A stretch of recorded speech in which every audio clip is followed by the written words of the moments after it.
Lors de mon bilan de compétences, on a détecté une légère appréhension à prendre des responsabilités impliquant du management.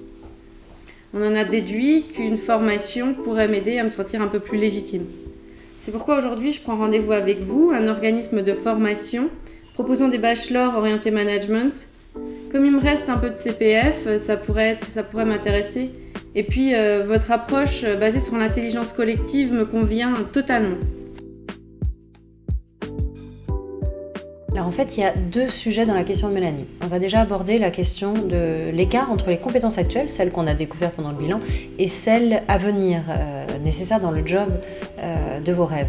La question du syndrome de l'imposteur, on y viendra dans une future newsletter. Au cours du bilan, ce que vous avez fait, c'est que vous avez identifié vos compétences techniques ou les soft skills et que vous allez pouvoir transposer dans votre futur emploi, quel qu'il soit. Ces compétences, vous les avez, elles vont vous suivre d'un endroit à un autre. Donc le fait de les avoir identifiées, ça va vous booster, ça va ouvrir vos chakras et booster votre énergie en quelque sorte.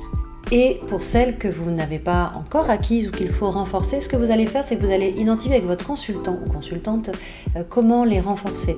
Suivre des formations, faire des stages, suivre une formation qualifiante par exemple, pour vous permettre de prétendre et d'être à l'aise surtout dans ce nouveau job. Si je récapitule, à la fin de mon bilan, je me connais mieux, je connais mieux mes envies, je connais mieux mes compétences et tout est inscrit dans ce dossier de synthèse qui m'a été remis par mon consultant. Mais maintenant, je dois avancer seule. Plus de rendez-vous tous les 15 jours. Ah là là, ça fait peur de se lancer. Ça y est, mission terminée.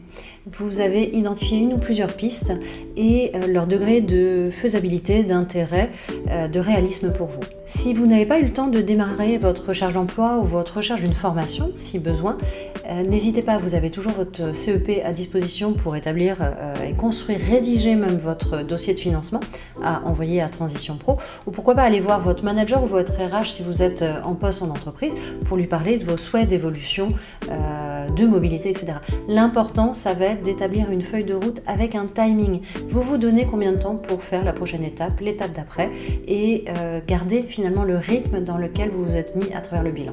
Ouais, mais si je suis seule, finalement je suis pas si mal où je suis. Ah non, c'est là où j'en étais il y a 3 mois. Faut pas que je retombe là-dedans. Est-ce qu'on vous a déjà parlé de zone de confort ? Vous savez, cette zone dans laquelle vous êtes, dans laquelle vous n'êtes pas totalement bien, mais sortir, explorer de nouvelles pistes, c'est l'inconnu, ça peut faire peur. Pensez, rappelez-vous, avec le bilan, vous avez déjà franchi de nouvelles étapes, vous êtes allé rencontrer des professionnels, vous êtes sorti de cette zone de confort, donc continuez.